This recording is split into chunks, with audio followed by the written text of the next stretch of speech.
ഉദിച്ചുയരുന്ന താരങ്ങളൊക്കെ വേണ്ട താരങ്ങൾ ഉദിച്ചുയരും, അല്ലാത്തത് അസ്തമിക്കും. പുകഞ്ഞ കൊള്ളി പുറത്താക്കി കഴിഞ്ഞു റിബലുകളെ. തീരദേശമാണ് ഞങ്ങളുടെ ഏറ്റവും കരുത്തുള്ള മേഖല. കാരണം അവരുടെ എന്താ പറയുക, ആ വാർഡുകൾ നിർദാക്ഷിണ്യം വെട്ടിമുറിച്ച് അവരെ പ്രയാസത്തിലാക്കി. അവർക്ക് ലഭിക്കേണ്ട ആനുകൂല്യങ്ങൾ പോലും ഇല്ലാതാക്കിയ സർക്കാരിനെതിരായിട്ടുള്ള വികാരം തീരദേശങ്ങളിൽ അതിശക്തമാണ്. അതുകൊണ്ട് ഞങ്ങൾ തീരദേശ പാക്കേജ് ഉൾപ്പെടെ പ്രഖ്യാപിച്ചുകൊണ്ടാണ് ഈ തെരഞ്ഞെടുപ്പിൽ ഞങ്ങൾ നേരിടുന്നത്. കോൺഗ്രസിന്റെ ഒരു MLA ഇപ്പോൾ ഒളിവിലാണ്. അദ്ദേഹത്തിനെതിരെ പോലീസ് ലുക്കൌട്ട് നോട്ടീസ് അടക്കം പ്രഖ്യാപിച്ചിട്ടുണ്ട്. എങ്ങനെയാണ് തെരഞ്ഞെടുപ്പിൽ ബാധിക്കുന്നത്? കോൺഗ്രസിലെ MLA ഇപ്പോൾ പാർട്ടിയിലുള്ള MLA ആരും ഒളിവിലല്ല, എല്ലാവരും ഫീൽഡിലുണ്ട്.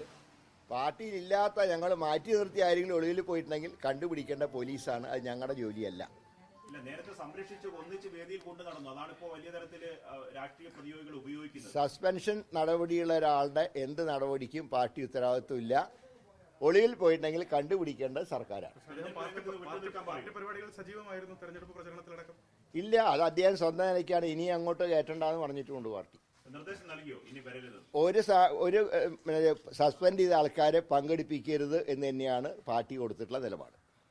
ആരാണെങ്കിലും നേരത്തെ തന്നെ വ്യക്തമായ നിലപാടെടുക്കാത്തത് ഒരു തെരഞ്ഞെടുപ്പിന്റെ മൂർധന്യ ഘട്ടത്തിൽ പാർട്ടിക്ക് പ്രതിസന്ധിയായോ? ഞങ്ങൾ നേരത്തെ എടുത്തു കഴിഞ്ഞല്ലോ. ഞങ്ങൾ എന്നെ സസ്പെൻഡ് ചെയ്തു. സസ്പെൻഷൻ ഏതാണ്ട് പുറത്താക്കലിന് തുല്യമാണ്. ഇനിയിപ്പോൾ അത് എന്നും പറഞ്ഞുകൊണ്ടിരിക്കേണ്ട കാര്യമില്ല. പാർട്ടിയിൽ നിന്ന് പുറത്താക്കിയ ഒരാളെ വീണ്ടും പുറത്താക്കേണ്ട കാര്യമില്ല. ഇത് രാഷ്ട്രീയത്തിൽ ആശയദാരിദ്ര്യം കാരണമാണ് ഇടതുപക്ഷം ഇതിങ്ങനെ എപ്പോഴും ഈ വാചകം പറഞ്ഞുകൊണ്ടിരിക്കുന്നത്. ഞങ്ങളെ സംബന്ധിച്ചിടത്തോളം ആ ചാപ്റ്റർ ക്ലോസ് ചെയ്തു. വീക്ഷണം ഒരിക്കലും ഒരു പത്രത്തിനോട് വിശദീകരണം ചോദിക്കില്ല. കാരണം പത്രസ്വാതന്ത്ര്യം ഞങ്ങളുടെ പാർട്ടി പത്രത്തിനും അനുവദിച്ചിട്ടുണ്ട്. അതാണ് ഞാൻ പറഞ്ഞത്. പത്രങ്ങൾക്ക് അതിൻ്റേതായിട്ടുള്ള അഭിപ്രായങ്ങളുണ്ട്. മാധ്യമങ്ങളുടെ സ്വാതന്ത്ര്യത്തിൽ അത് പാർട്ടി പത്രമാണെങ്കിലും പാർട്ടി ചാനലാണെങ്കിലും ഞങ്ങൾ ഇടപെടില്ല.